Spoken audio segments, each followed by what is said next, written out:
చంద్రబాబు నాయుడు ప్రజాస్వామ్యం గురించి చాలా సందర్భాల్లో మాట్లాడింది కదా! మరి ఆయన ఏమి అనట్లేదేమిటి? చాలా చాలా విలువల గురించి మా మన అనుభవంలో ఉన్నదే కదా!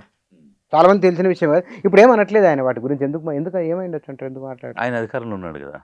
19లో అధికారం కోల్పోయాడు కాబట్టి ఈస్ట్ కలకత్తా దగ్గర నుంచి వెస్ట్ వరకు వచ్చి Calcutta, Bombay, Delhi, Madras, east, west, north, south అన్నీ తిరిగేసి ఈవీఎంలు గోల పెట్టేసి వాడెవడో ఒక ఏమూరి ఏదో పేరు అతను తెచ్చి బాంబేలో ప్రజెంటేషన్ చేయించాడు. కలకత్తా వెళ్ళి మాట్లాడాడు, మద్రాస్ వచ్చి మాట్లాడాడు, ఢిల్లీ వెళ్ళి మాట్లాడాడు. ఆ రోజు అధికారం కోల్పోయింది ఈవీఎంల వల్ల అని అరిచారు. ఈరోజు అధికారం వచ్చింది ఈవీఎంల వల్ల అని సైలెంట్గా ఉన్నాడు. సో ఇప్పుడు మీరిచ్చిందే ఒక లివింగ్ ఎగ్జాంపుల్ అండి. దిస్ ఈజ్ ఏ లైవ్ సజీవ సాక్ష్యం. అదే ఆ రోజు ఈవీఎంల వల్ల అధికారం కోల్పోయిందన్న చంద్రబాబు నాయుడు అనే గౌరవనీయ ముఖ్యమంత్రి ఈరోజు ఈవీఎంల గురించి ఎందుకు మాట్లాడట్లేదు? బికాజ్ యూ గాట్ పవర్, అంతేనా?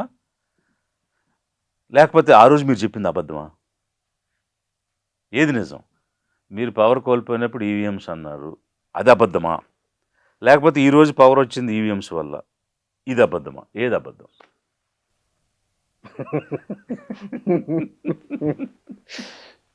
అంటే ఇప్పుడు ఆయన ప్రజాస్వామ్యం గురించి మోదీని కూడా ఆయన తిట్టిన సందర్భాలు ఉన్నాయి, ఆ వీడియోలు కూడా ఉన్నాయి. మోదీ విషయంలో ఆయన తిట్టకుండా తిట్టాడండి. ఒక సందర్భం ఏంటండి బాబు, 1 సంవత్సరం పాటు ధర్మ పోరాట దీక్ష అని ఒక దీక్ష పెట్టి నల్ల చొక్కాలు వేసి ఈ కాన్స్టిట్యూషన్ క్లబ్కి వెళ్ళి అక్కడ ఈవీఎంస్లు తీసుకెళ్ళి దాని మీద ఏమంటారు దాన్ని ప్రజెంటేషన్ చేసి భయంకరంగా తిట్టాడు అతను. సేమ్ థింగ్ ఆయన తిట్టాడు ఈయన్ని. సన్ రైజ్ స్టేట్ కాదు, సన్ రైజ్ అంటే ఎస్యుఎన్ సన్ కాదు, ఎస్ఓఎన్ సన్ అని చెప్పాడు కదా ఆయన. చెప్పాడు కదా, కొడుకు కోసం చేస్తున్నాడు, పోలవరం హెస్ బికమ్ ఏటీఎం అని చెప్పాడు కదా, మోడీ గారు చెప్పారు కదా వీరి గురించి.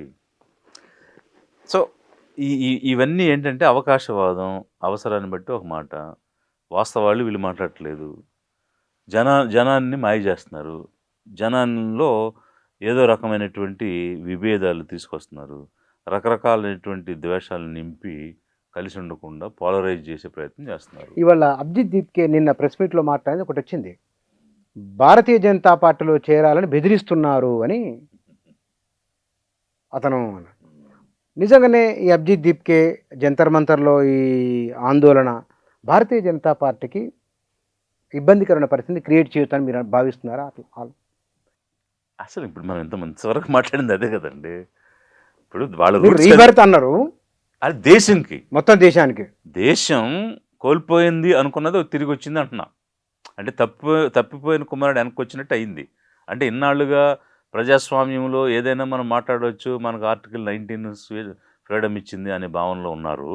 ఏది 2014 వరకు జనం 14 నుంచి 26 మధ్యలో సడన్గా అది పోయిందనే భావనకి వెళ్ళిపోయారు. ఆ పోయింది తిరిగి వచ్చిందని చెప్తున్నాను నేను. ఇక్కడ నా ప్రశ్న ఏమిటి సార్ అంటే, గెలుపు ఓటములపైన ప్రభావం ఉంటుందా? మానసిక భావననేమో పోయిందనుకున్నది వచ్చిందని ఒక భావన మీరు వ్యక్తం చేసింది. ఈవీఎంలు ఇందాక మాట్లాడుకున్నాం మనం, అధికారం అని అనుకున్నాము. అభిజిత్ దీప్కే కాక్రోచ్ల ఎఫెక్టు భారతీయ జనతా పార్టీని అధికారాన్ని దూరం చేయబోతున్నదా? మీకు అనిపిస్తున్నదా అట్లేమన్నా? ఇప్పుడు అభిజిత్ ఇచ్చిన రిపోర్ట్ కనుక నిజమైతే, ఏదో న్యూస్లో వచ్చిందని మీరు అంటున్నారు కదా, బెదిరిస్తున్నారు బీజేపీ అని అన్నారు కదా, అది ఇఫ్ ఇట్ ఈస్ ట్రూ వచ్చింది, తాటికేంత అక్షరాలతో వచ్చింది. That means it is a living witness. అంటే ఇంకొక సజీవ సాక్ష్యం ఏమిటి? ఇప్పుడు తెలుగుదేశం ఎంపీలు 4 బీజేపీలోకి వెళ్ళిపోయారు, వాళ్ళందరి మీద కరప్షన్ ఎలిగేషన్స్ ఉన్నాయి 19లో ఓడిపోయిన వెంటనే. లేకపోతే సువేందు అధికారి లక్షలు తీసుకుంటూ పట్టుబడ్డాడు, ఈరోజు బీజేపీలోకి వెళ్ళిపోయి చీఫ్ మినిస్టర్ అయ్యాడు. ఇవన్నీ జరిగాయి.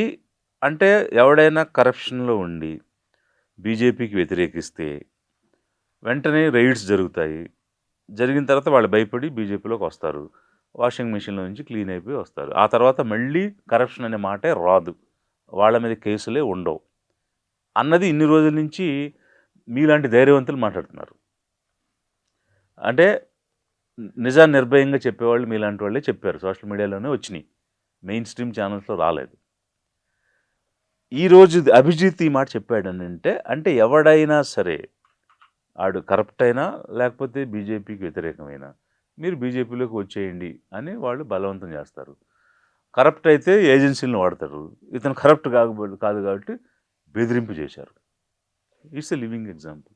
ఇంకెంతకంటే ఏం కావాలి చెప్పండి మీకు? సార్ మీకు రాజకీయాలు, రాజకీయ పార్టీల వ్యవహారం చాలా బాగా అర్థమైంది. అంటే ప్రభుత్వంలో భాగమై ఉన్న కారణంగా ఎండొచ్చినాం బహుశా. అనుభవాలతో ఎక్స్ప్లెయిన్ చేస్తున్నారు బాగా.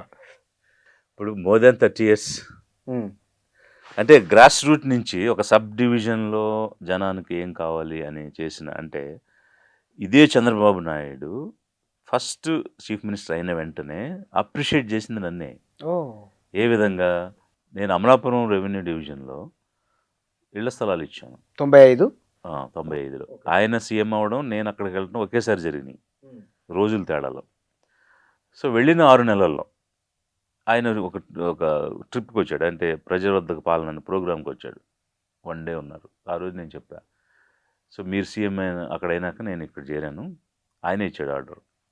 ఈ 6 monthsలో నేను 1952 నుంచి ఈ రోజు వరకు 45 సంవత్సరాల్లో కేవలం 12,000 ఇళ్ల స్థలాలు పట్టాలు ఇస్తే ఈ 6 నెలల్లో నేను 18,000 ఇచ్చానని చెప్పా. అది with record, with all details. అదేం స్టేట్మెంట్ కాదు, పొలిటికల్ స్టేట్మెంట్ కాదు. He was surprised. అది ఇక అనేక వేదికల్లో మాట్లాడాడు. నేను క్యాబినెట్లో చెప్పాడు, అసెంబ్లీలో చెప్పాడు, పాలిట్ బ్యూరోలో చెప్పాడు, అనేక వేదికల్లో. ఇలా 50 సంవత్సరాలు కాంగ్రెస్ చేసిన పని మేము 6 నెలల్లో చేసామని చెప్పాడు. పొలిటీషియన్ కదా మరి. సో ఆయన పొలిటికల్గా చెప్పారు. అది ఎక్కడ అంటే ఇదిగో పలానా అమలాపురం పలానా ఆఫీసర్ అనేది చెప్పారు. అట్లా హీ అప్రిషియేటెడ్ మీ అండ్ అది ప్రచారం కూడా చేశారు నా కోసం. అలా అక్కడ వర్క్ చేయడమే కాకుండా అనేక రిఫార్మ్స్ చేస్తున్న క్రమంలో మళ్ళీ హెడ్ ఆఫీస్ అంటే హెడ్ క్వార్టర్స్కి వచ్చిన తర్వాత కొన్ని పాలసీలు కూడా తీసుకొచ్చాం. సో 30 years ఐఏఎస్ ఆఫీసర్గా జనం కోసం ఎంత చేయొచ్చో అంత పూర్తి స్థాయిలో ఆ అవకాశాన్ని వాడుకుని 1000 మందికి కుటుంబాలు నిలబెట్టి వాళ్ళకి ఆసరా కల్పించి, అది సరిపోలేదని ఈరోజు ఈ రాజకీయంలోకి వచ్చాం. ఓకే, ఇంకా చేయొచ్చు. ఒక అధికారిగా చేసే సర్వీస్ పరిమితం, రాజకీయ నాయకులు ఎక్కువ చేయొచ్చు కదా. ఎస్. కానీ అరవింద్ కేజ్రీవాల్ ఐఆర్ఎస్ అనుకుంటారు, ఇన్కమ్ ట్యాక్స్. కిరణ్ బేది ఐపీఎస్. కానీ కలెక్టర్లు పార్టీలు పెట్టి అధికారంలోకి వచ్చిన దాఖలాలు ఉన్నాయి సార్? నాకైతే లేవు. ఐడియా లేదు. లేవు. మీది ప్రయోగం. అరవింద్ కేజ్రీవాల్ ఇన్కమ్ ట్యాక్స్ మేము సేమ్ టైం సెలెక్ట్ అయ్యాము అందరం. ఒకేసారి ట్రైనింగ్కి వెళ్ళాము. అతను వదిలేశాడు సర్వీస్, వదిలేసి ఆర్టీఐ యాక్టివిస్ట్గా వెళ్ళాడు. వెళ్ళి రైట్ టు ఇన్ఫర్మేషన్ చట్టం వచ్చింది అప్పుడు. ఇంకా తర్వాత ఈ అన్నా హజారే ఉద్యమంలో వాటిల్లో వెళ్ళి అలా వెళ్ళిపోయాడు ఆయన. బట్ కిరణ్ బేడి ఏమి పాలిటిక్స్లోకి రాలేదు, ఐపీఎస్లోనే ఉండి రిటైర్ ఉద్యమంలో ఉండి ఉద్యమం నుంచి తర్వాత బీజేపీకి. ఇప్పుడు ఆ ఉద్యమం నడిపించింది బీజేపీ కదా అనుకోండి, ఆర్ఎస్ఎస్ఏ కదా. దానికి చాలా ఎగ్జాంపుల్స్ నేను చెప్పాను. అందులో ఉన్న కిరణ్ బేడి గవర్నర్ అయింది, వికే సింగ్ జనరల్గా ఉన్న ఆయన ఈరోజు మిజోరాం గవర్నర్గా ఉన్నాడు, 10 సంవత్సరాలు మంత్రిగా కూడా ఉన్నాడు. అలా అనేక మంది, ఈవెన్ రాఘవ్ చద్ద అప్పుడు ఆ ఉద్యమంలో ఉండి ఆప్లో ఉండి ఈరోజు బీజేపీలో అతనితో పాటు కొంతమంది ఎంపీలు కూడా తీసుకొని అంటే ఎంతో ముందు చూపుతూ వీళ్ళందరినీ ఇంప్లాంట్ చేశారు ఆ ఉద్యమంలో. వీళ్ళు ఇంప్లాంట్ చేసి అధికారం వచ్చాక ఒక్కొక్కరిని తీసుకుంటున్నారు. కేజ్రీవాల్ కూడా ఆగమైంది అందులో. అది కూడా ఒక స్టోరీయే, బట్ సంహౌ అది సెట్ అవ్వలేదు. అంటే ఆ రోజుకి కాంగ్రెస్కి వ్యతిరేకంగానే కదా, కాంగ్రెస్ ఓట్ బ్యాంకే కదా ఈయన తెచ్చుకుంది. అంతే కాంగ్రెస్ 3 times ఉన్న షీలా దీక్షిత్ ఫస్ట్ టైం ఓడిపోయారు కదా. ఆ రోజుకి వాళ్ళ టార్గెట్ ఫుల్ఫిల్ అయింది. బట్ తర్వాత ఇతను అనుకూలం అవ్వలేదు కాబోలు he has become a target. అతను ఆల్టర్నేట్గా ఎదుగుతూ వచ్చిండు కదా. అదే పంజాబ్, హర్యానా, ఢిల్లీ నుంచి అటు వెళ్తున్నాడు కాబట్టి. భవిష్యత్తు భారతదేశ రాజకీయాలు ఎట్లా ఉండవచ్చు అని మీకు అనిపిస్తుంది? మీ అంచనా ఏమిటి? అంటే మీరు ఏ రూపంలో? గెలుపోటములు, ఈక్వేషన్స్ డెఫినెట్గా మారుతాయండి. And this youth will be instrumental factor అవుతుంది రాబోయే రోజుల్లో. డెఫినెట్గా ఈ యూత్ చేసేటువంటి మూమెంట్స్ కానీ వాళ్ళు తీసుకునే టర్న్స్ వల్ల కానీ ఇప్పుడున్నటువంటి గవర్నమెంట్కి ప్రమాదం అయితే ఏర్పడుతుంది, అందులో ఎలాంటి డౌట్ లేదు. సెంట్రల్లో నేను చెప్పేది. ఓకే. మరో ప్రభుత్వం వస్తుంది. అది ఎలా వస్తుంది, ఏ రూపంలో అనేది ఇప్పుడే చెప్పలేము కానీ, బట్ ఈ ప్రభుత్వానికి ప్రమాదం అయితే స్టార్ట్ అయిపోయింది. వాళ్ళు దిగక తప్పదు. మీకు ఎన్ని సీట్లు రావద్దు అనుకుంటున్నారు?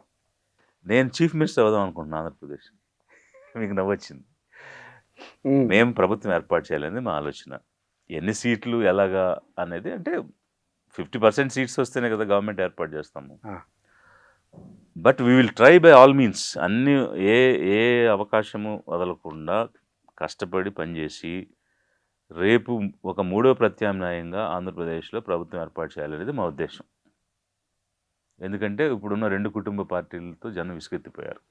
అయితే ఈ కుటుంబం లేదా ఆ కుటుంబం, ఈ ఫ్యామిలీ రూల్ నుంచి ఆంధ్రప్రదేశ్ని లిబరేట్ చేయాలనేది మా ఉద్దేశం, విముక్తి పరచాలని. ఓకే, అందుకే liberation Congress, liberation of the poor from poverty, పేదలని పేదరికం నుంచి, రాష్ట్రాన్ని ఈ 2 కుటుంబాల నుంచి, వాళ్ళు పడే కష్టాల నుంచి నష్టాల నుంచి విముక్తి. మీరు ఏపీకి పరిమితమై ప్రస్తుతం ఇట్స్ నాట్ ఏ ఒక స్టేట్కి పరిమితం అవ్వాలనేది ఏం లేదు. ఓకే, మా పార్టీ రాజ్యాంగం ప్రకారం ఎక్కడైనా పనిచేయచ్చు భారతదేశంలో. ప్రస్తుతానికైతే ఏపీ మీద ప్రస్తుతం ఫోకస్ ఆన్ ఏపీ.